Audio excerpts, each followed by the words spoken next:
আমি আপনাদের বলেছিলাম যে সংসারের সবথেকে বড় অস্ত্র আর সবথেকে বড় সম্বল হলো বন্ধুত্ব। কিন্তু এই বন্ধুত্ব কেমন হওয়া উচিত?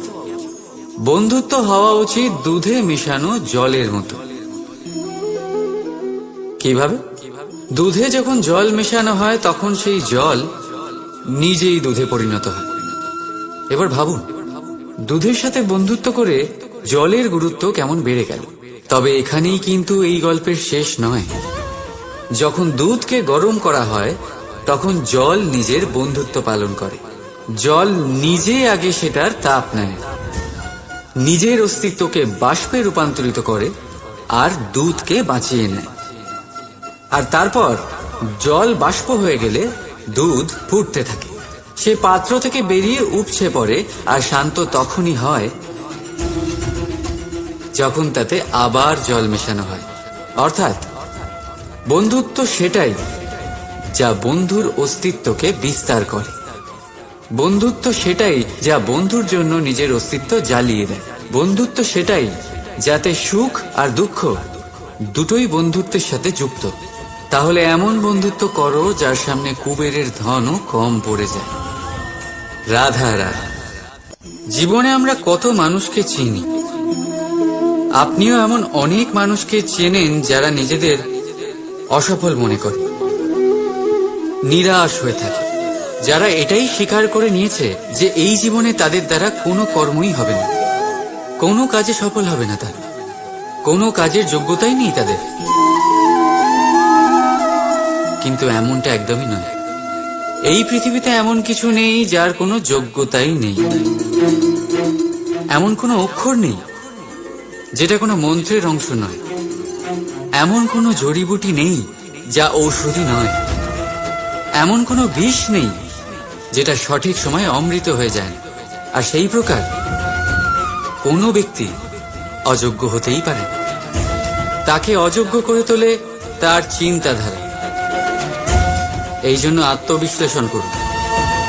নিজের আত্মাকে নিজেই চিনতে পারবেন। নিজের অন্তরাত্মাকে জাগ্রত করুন। আপনি দেখতে পাবেন এই পৃথিবীর ভিত তৈরি হয় আশা দিয়ে। সেই পৃথিবীতে নিরাশা, হতাশা আর হারের মতো শব্দগুলির কোনো অস্তিত্বই নেই।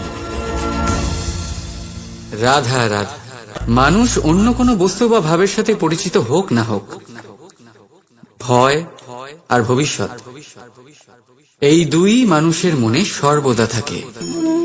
যাদের অস্তিত্ব তার নিজের অস্তিত্বের ওপর প্রভাব ফেলে। আশ্চর্য, তাই না?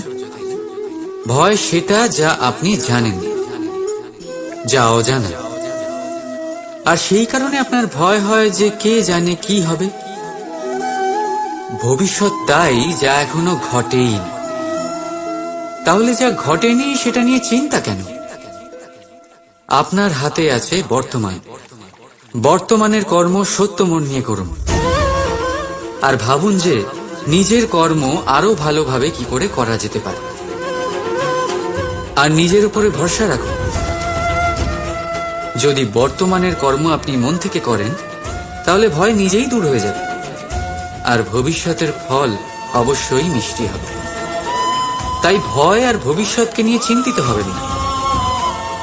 এই বর্তমানেই বাঁচুন। রাধা রাধা। কি অসাধারণ পুস্তক, তাই না? সুন্দর আবরণ, সজ্জিত পৃষ্ঠা।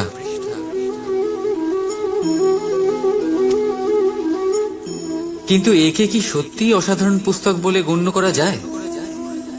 এটাতে যা লেখা আছে তা কি সত্য, প্রেরণাদায়ী, আমাদের জন্য মূল্যবান? কি করে নিশ্চিত হওয়া যায় এই বিষয়ে?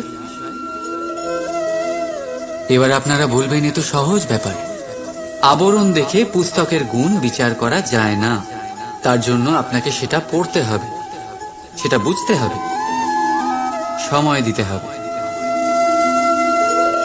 তাই না? একদম ঠিক ভাবছেন আপনারা। আশ্চর্য বিষয় হলো এটাই, একটা পুস্তকের ব্যাপারে আপনারা এই সব কিছু জানেন, কিন্তু কোনো ব্যক্তির ব্যাপারে আপনারা এইসব কথা নিয়ে একদম ভাবেন না। ব্যক্তির মূল্যায়ন তার বস্ত্র দিয়ে, তার শারীরিক রূপ দিয়ে বা তার সৌন্দর্য দিয়ে করা যায় না।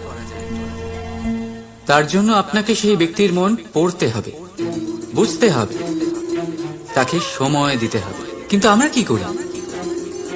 গঠন, রং আর সৌন্দর্য দেখে আকৃষ্ট হয়ে যাই, সেটাকে প্রেম ভেবে বসি।